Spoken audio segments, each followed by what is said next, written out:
કરતા ધરતા હરિનું ધ્યાન, ધ્યાનમાંથી જ્ઞાન જાગ્યા અંધારા માટે આજ્ઞા. શ્વાસ ઉશ્વાસે સમર્થના જપતા અજંપા જાપ, જાપ જપતા ટાપ ટળિયા ગુરુજીને કરતા. શું કીધું ખબર કે અજંપા જાપ જપ્યાથી તમારા આધિ વ્યાધિ ઉપાધિ આ ત્રણેય તાપ તમારે એનાથી મળશે. આ બધું તમારે કોઈ વિઘન નહીં આવે. આ બધું કામ એનાથી થશે. જાપ જાપના ટાપ ટળિયા ગુરુજીને પ્રતાપ. હવે એના તો ગુરુજી હરિજન હતા પલાસવાના. એ સમયે અડે તો છાંટ લેવી પડે એ જમાના. એને ભગવાન માની લીધા અને પોતે ભગવાન થઈ ગયા. એ કરવાનું મહાશે. કુંભારામની વાડીમાં તમે 65 વાણીઓને બનાવી છે. કુંભારામે ક્યાંય રામાપીનો વિવાહ ગાયો છે? લખ્યો છે મેં?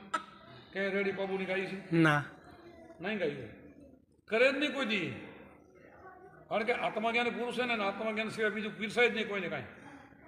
સાઈડમાં બધું સાચું કરાય જ નહીં. બધું સાચું કરો તો બધું જાશે. એક સાથે સબ સબ જાય. એક આત્માની સાધના કરવાથી બધા 33 કરોડ દેવ તમારો ઉપર રાજી થાય. એક આત્માનું ભજન કરવાથી 33 કરોડ દેવ તમારો ઉપર રાજી થાય.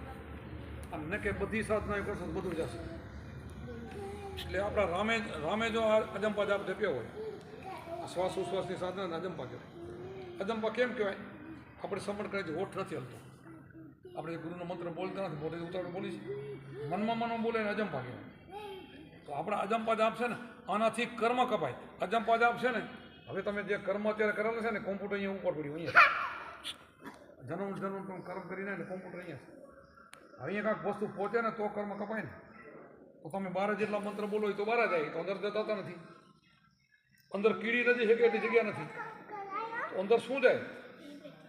ગુરુ મંત્ર કેવી રીતે જાય? એના માટે સંતોએ ગોઠવણી કરી. એના માટે પહેલું આસન કરો. પહેલું સીધું આસન. પછી પહેલાં તમને મનને રોકો. તમારું મન ભટકે છે ને રોકો. તો અગ્ર ઉપર અણી અગ્ર ઉપર, આ અણીને અગ્ર ઉપર ગીતામાં લખ્યું છે. ગીતામાં લખ્યું છે અણી અગ્ર ઉપર ધ્યાન કૃષ્ણે કરેલું છે. માટીનું ચોક થયું એના ઉપર ગર્ભ ડાબડું, એના ઉપર આસીન સીધું બેન અગ્ર ઉપર ધ્યાન ગીતામાં લખેલું પડ્યું છે. અગ્ર ઉપર અહીંયાથી ધ્યાન કરવા એને મન તમારું અહીંયા રહી ગયું, મન બહાર ન જાય એને કહેવાય ભજન. પછી એની ક્રિયા ઈંગલા પિંગલાની શીખવાડી. ડાબી ઈંગલા જમણી પિંગલા, શ્વાસ ઉશ્વાસ કયા શ્વાસનું ભજન કરો, કેમ કરો, એ બધું ગુરુમાં શીખવાડે છે. અને એનાથી તમે આ શ્વાસ ટૂંકો હાલતો ને જાય ઉપર છે લઈ જાઓ અને ઉપર જે તમારા કર્મો છે ને એનાથી ભરે છે. પછી રોકીને હેઠો મૂકો ને એનાથી ભરે છે. અને એને જોડે આપણે ગુરુનો મંત્ર, એટલે એને મહામંત્ર કહેવામાં આવે. શિવજી 3જા જન્મની અંદર પાર્વતીના મંત્ર આવ્યો. ત્યારે 3જા જન્મમાં 3 જન્મ નીકળી ગયા તો હજી મંત્ર નહોતો આવ્યો. 3જા જન્મમાં નારદજીના કેવાથી આવ્યો. નારદજી કીધું જગાડ્યા કે માતાજી તમારા ઘણા જન્મ થઈ ગયા, શિવજીનો અજન્મ છે અને તમે હજી કેટલા જન્મ લેશો? તો તમે શું કરો? તો નમઃ શિવાય નમઃ શિવાય, એમાં કાંઈ નહીં બને તમારે. તો શું કરો? શિવને જગાડો ધ્યાનમાંથી અને એ જે ભજન કે નહીં કરો તો તમારો કામ થશે. અને ખરેખર એ તપ ભંગ કરાવે છે. અને એ સમયે પોતે બોલે છે શ્લોક કે શિવજી કદાચ તમારું ધ્યાન કરે ને ધ્યાનથી ન છૂટે તો હું શ્લોક બોલજો. તો ઘણી વાર કિકટ એવું કર્યું, ઘણો બધો તોફાન કર્યા, પણ શિવજી ધ્યાન નહોતા, રાડું પાડવાથી ધ્યાન નહોતા છોડતા. તો નારદજી કીધું કે આ શ્લોક તમે બોલજો એટલે એને આંખ ખોલી નાખશે. તો બોલ્યા બેઠત બાળું ઉઠત બાળું જાગ્રત સુતા, 3 ભવનો મારો રાજ આલે તું ક્યાં કરે આવું દીધા. શું કરો દીધો ને તું ક્યાં કરે આવું દીધા એવું શીખવાય. એ તું ક્યાં કરે કીધું ને શિવજી નાક ખુલી ગઈ એટલે મોટી આવડી પતરા જેવું મોટું રોકડીને ગયા દીકરા. હવે તમે વિચાર કરો, પાર્વતીજીને બીજું સ્વરૂપ લેતા આવડતું હતું તોય નરકમાં જતા નહીં. તોય નરક જ ને. જન્મ મરણનો ફેરો નહોતો થતો. પહેલાં આદશક્તિ બન્યા, બ્રહ્મા વિષ્ણુને પેદા કરવા વાળી મા બન્યા તોય એને ઉપદેશ નહોતો કર્યો, રહી ગયા તો બોલો. બ્રહ્મા વિષ્ણુ તો પ્રગટ કરવાવાળા પોતે તો ઉપદેશ વગર રહી ગયા. શિવજીને માર્ગદર્શન આપી દીધું, પોતે ગયા. પછી બીજો જન્મ એનો દક્ષ રાજાની પુત્રી થયા. પછી દક્ષ રાજામાં સીતાજીને રામ ગોતતા હતા ત્યારે શિવજીને પૂછતા તમે કોનું રટણ કરો? રામનું. તો કે રામ તો સીતાજીને ગોતે માનહાના ભટકે છે, એ ક્યાં ભગવાન છે? તો તને ખબર ન પડે સતી ગઈ. તો એને ભ્રમ થયો, એને વિચાર કર્યો. હવે પોતાને વિચારો એટલું બધું જ્ઞાન હતું, પોતે એક સ્વરૂપમાંથી 2 સ્વરૂપ કરીને તમને એ સમય એ કાળમાં તમે એવું કરી શકો હતું. ગટર કસે બીજા રૂપ લઈ શકતો, રાક્ષસો લઈ શકતા. રાવણ નતું રૂપ લઈ ગયો, સીતાજી લેવા લઈ ગયો હતો ને, અને એના મામાને મૃગલો બનાવ્યો. એટલે પોતે બીજું રૂપ લઈ શકતા એવો મંત્ર ઉચ્ચાર હતા એવું હતું. પણ એ ક્રિયા કરો ને તોય આત્મા જ્ઞાન ના મળે એમ કહું છું. તોય દક્ષ છૂટે નહીં. એ ક્રિયા એના કારણે હતી. પછી એમાં રામચંદ્રે કીધું કે તને ખબર ન પડે. તો પોતે શું કર્યું? સીતાજીનું રૂપ લઈ રામ જતા હતા ને, ગોતો મારે દાડા ઉપર રહી ગયો. તરત ઓળખી ગયા કે માતાજી તમે છો? એક આવ્યા શિવજી ક્યાં છે? પછી તો ફોટા પડ્યા કે આ તો ભાઈ ભગવાન જ છે કે મને કેમ ઓળખે કે તમે માતાજી એકલા શિવજી ક્યાં છે. પછી ફોટા પડ્યા, શિવજીને કીધું નહીં. શિવજી ધ્યાનથી પણ જોયું ખબર પડી ગઈ કે તે મારા પરમાત્માનું મેં તને ના પાડી હતી, પોતે મારી માતાનું સ્વરૂપ લીધું, તારે મારા હાથથી સંબંધ પૂરા. પછી શિવજી એમને બહુ માન ન દેતા, પછી પોતે બેઠા બેઠા. પછી ત્યાં એના પિતાજી યજ્ઞ મોટો કર્યો હતો, તો શિવને આમંત્રણ નહોતું દીધું. પાર્વતીને શિવને ના દે એટલે પાર્વતી જઈ ના ગઈ. ત્યાં મોટો યજ્ઞ થતો ત્યારે ઉપરથી વિમાનો જતા હતા ત્યાં દક્ષ રાજાને. પૂછ્યું કે આ બધા વિમાનો ક્યાં જાય, તારા પિતાને છે, ક્યાં તો મોટો યજ્ઞ છે. તો કે આપણે હાલો જાય, તો આપણે જવાય ને, આપણને આમંત્રણ નથી. પણ તમે ના લો, મારા તો પિતા છે, મારે જવું છે. તો ના જવાય તારાથી, તારું અપમાન થશે. આપણને માન વગર જવું ને કામ, આપણે જવાય નહીં. તો ના, મારે તો જવું છે. પછી પોતે ગણ મૂક્યા હતા. શિવજીને ખબર હતી કે તોફાન થશે ત્યાં. શિવજી બધું સમજતા હતા. એટલે રક્ષણ કરો મારે ગણ આખલા હોય ને, ગણ કહેવાય, પોઠિયા ભેગા મૂક્યા હતા. તો પાર્વતી ક્યાં કોઈ બોલે નહીં, માન આપ્યું નહીં કોઈ. પછી શિવનું ત્યાં આસન નહોતું. પાર્વતીને આઘાત લાગ્યો, અપમાન થયું. એની માતાએ જરાક અંદર ભાવ દીધો, જરાક જ. પોતે પછી ગુસ્સામાં ભલે અગ્નિ બેસી ગયા. બરાબર, હડ હડ હડ હડ. પછી તોફાન પડ્યું. જે ગણ હતા ને એ ગણ બધા, એ પછી શિવના ગણે બધાને માણસોને બધાને મારી નાખ્યા. દક્ષનું માથું કાપી નાખ્યું. પછી ઓથી શિવને ખબર પડી ગઈ. શિવ અહીં દોડીને પહોંચી દક્ષનું માથું કાપી દે છે કે બોકડાનું બહેર્યું. શાસ્ત્રમાં લખેલ છે જે હોય તે. અને પછી એને સજીવન કર્યું. પછી અહીંયાથી માતાજીનું ભરથું લઈને હાલી નીકળ્યા. જ્યાં જ્યાં લોચા પડ્યા ને એ વ્યાસપીઠો છે ને એ બધી કુળ દઈ ગયું માતાજી. આ બધી જ્યાં મોટા મોટા થાક નાખ્યું છે ને એ લોચા પાર્વતી એના પડેલા છે. તો એ લોચામાંથી માતાજી થયું હોય, જીવતી હતી એના કારણે જ્ઞાન નહોતું. બોલો, સમજાય? પછી એના લોચાને પૂજવા જશો એમાં તમને જ્ઞાન ક્યાંથી મળશે? અમે તો ઠેઠથી હાલી પડતો એ મને સમજતું સમજાવવા માટે બધું. તો પછી એ થયું પૂરું. પછી હિમાલયની પુત્રી છે, બીજો જન્મ છે ને હિમાલય. પાછો જન્મ કેમ થાય? વળી જન્મે એને ખબર હતી કે હું શિવની પત્ની છું. વળી તપ કરે.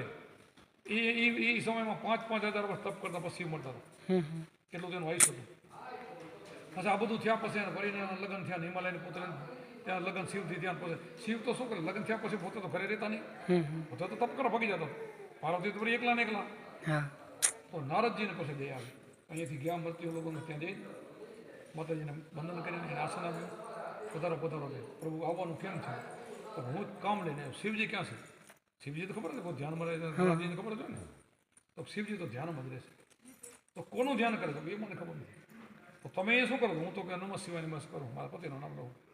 તો કે એમાં કાંઈ નહીં ભરે. એ શીખડાયું હતું ને પછી જોગણી. અને પછી શિવજીને કીધું કે બેઠક મારું, ઉઠત મારું જાગ્રત સુતા, 3 ભવનો મારું રાજ હાલે, તું ક્યાં કરે આવતું હતા. તો એ શિવજી જે નેત્ર હમું જોયું ને, પછી વળતો જવાબ શિવજી શું આપ્યો ખબર?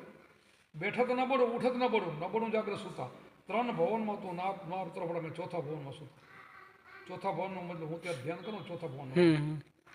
તમને ઉપદેશ આપી ને એ કડું ધ્યાન ઉપર 4થો ભવન કહેવાય. શિવજી એનું ધ્યાન કરતા હતા. એને આને ખબર પડી કે 4થા ભવન મને ખબર નથી. અને આજે સાચા. તો શિવે મારાથી દગો કર્યો. હું એની પત્ની 5,000 વર્ષ તપ કરું, પછી એના ઘરની સેવા કરું, તો એ મને વાત કીધી ને એને દુઃખ લાગ્યું કે હવે ઘરે આવશે. ઘરે આવે તો વાત કે વિલાસમાં તો આવશે ને. એમ કરી ત્યાં ઘરે ગયા, રિહાઈને હોઈ ગયા.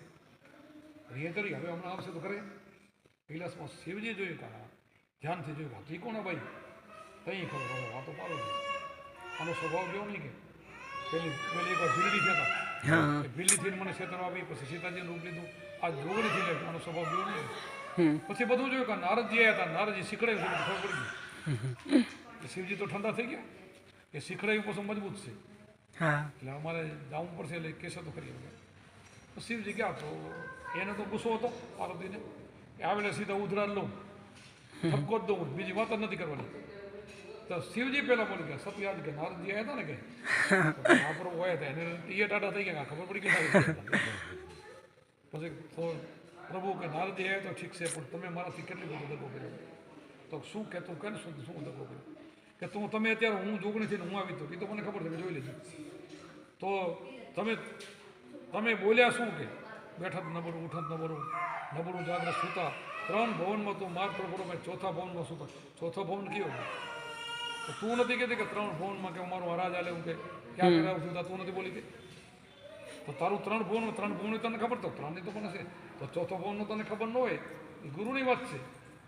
ભારત ઋષિનો શિષ્ય છું અને મને ઉપદેશ આપેલો છે એ કોઈને માંગ્યા સિવાય પાય નહીં. ભાઈ હોય તો ભલે, બાપ હોય તો ભલે, મા હોય તો દીકરી, દીકરા, બહુ કોઈને ન માંગ્યા. તે મારા ઘરે માંગ્યો હોય ને હું ના આપ્યો તો કે તે એક જ જન્મમાં માંગલતો ના, એ તો મને ખબર નથી કેમ માંગ, તો મારો દોષ શું? તો પ્રભુ માફ કરો, હવે આપો, હવે આપી દઉં. અને એ જગ્યાએ એ કૈલાસમાં શિવજી ઉપદેશ આપે પાર્વતી. ત્યારે હિમાલયને પૂછી ગયા ને ત્રીજા જન્મમાં 3 તાળી પાડીને પક્ષી ઉડાડી દીધા. બરાબર ઉપદેશ દેવા માંડ્યા અને બધા પંખી ઉડી ગયા અને એક ઈંડું રહી ગયું. ઈંડું પાકવાની તૈયારી હતી. તો શિવજીને ઉપદેશ આપે પાછું સમજાવ્યું કે ઉપદેશમાં ધ્યાન દેજે, મારા સામે જ જોજે, હું બોલીને ધ્યાન રાખજે ને વળી રહી જઈશ. તો હું માયાનો જીવડો છું, જો એ માયાનો જીવડો તો સમજી ગયા. તો શિવને કેવું પડે ને કે તું માયાનો જીવડો વળી તારું મન બીજા જશે તો આમાં રહી જાય, તારું શબ્દ રહેશે અધૂરો. આટલું બધું પાકું કરે ને તોય શબ્દ દેતા દેતા હું કરો નથી, ચૂપ થઈ ગયા. અને ઓલું પોપટનું બચ્ચું હતું ને ઈંડામાંથી બચ્ચું બની ગયું અને 3 કયાનું ભગવાન જેવું જ્ઞાન થઈ ગયું. ઉપદેશ સાંભળી ગયું એ સમયમાં. અને એણે માણસને જો હુંકારો આપ્યો. તો શિવજી કે આપણે ઉપદેશ આપીએ એમાં ત્રીજો માણસ આપણે રાખતા નથી. આ નુગરું માણસ ક્યાંથી સાંભળી ગયું? હુંકારો મને કેમ આપે? તો જો બહાર નીકળે તો પોપટનું બચ્ચું અને એને જ્ઞાન થઈ ગયું. શિવે જોયું આ તો જ્ઞાન થઈ ગયું, આ તો ફેલાવો કરશે જ્ઞાનનો ખોટો, આ તો પક્ષી છે, તો આને રખાય નહીં, પકડી લેવાય. તો અહીંયા હાથ લંબાયો તો આ બધી ઉડવા એને ખબર પડી ગઈ આ તો ત્રિકાળ જ્ઞાન છે ને, ભગવાન થઈ ગયું. એટલે ખબર પડી કે શિવજી મને છોડશે નહીં, તો મારો ગમે એમ કરીને બચાવ કરો. મારો બચાવ ક્યાં? તો જંગલમાં નજર ફેરવીને ક્યાં બચો એ જોવા મળે અને હાથ હરડાટામાં આવીને પકડવા માટે. શિવજી અહીંયા બેઠા બેઠા હાથ લાંબો કર્યો. પછી એ સમયમાં વ્યાસના પત્ની હું તમને મોઢું ખોલું હતું, જે જીવનો બચો હતો ને તે સૂક્ષ્મ પેટમાં ઉતરી ગયું. ઘણા સમય સુધી કે ઉઠાડ્યા કે મારો ચોર છે તમારા પેટમાં દેવો, તો હવે ના દઉં. મારા પેટમાં હોય તો આપવું નથી, મારા પેટમાં હોય તો મારું રક્ષણ કરવાનું ફરજ તો ના આપવું. ઘણા વર્ષ શિવજી રોકાણા, તો ના આપવું, ના જ આપવું, કે હું એને મારીશ નહીં તોય ના આપું.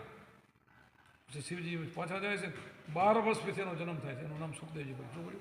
શું પડ્યું? વ્યાસના પતિના પેટમાં પોપટના બચ્ચાનો જીવ અને ઉપદેશ અડધો સાંભળી ગયો. એમાં એ જન્મતા ઓળથી હાલી નીકળે એટલું જ્ઞાન થઈ ગયું. આટલું જ્ઞાન પૂરું અમે જ્ઞાન આપતા હોય તોય કાંઈ ન કરે વિચારતો. એ જ વસ્તુ, એ જ જ્ઞાન ને પૂરું સમજાવીને તો એ કળિયુગ તો જો મને મન જ ન ઠેરે. વળી ભોપાલા હાલ નીકળે, વળી એ ઓલા પારા જોતા ને કે આમ થાય છે, આમ થાય એની ભાઈ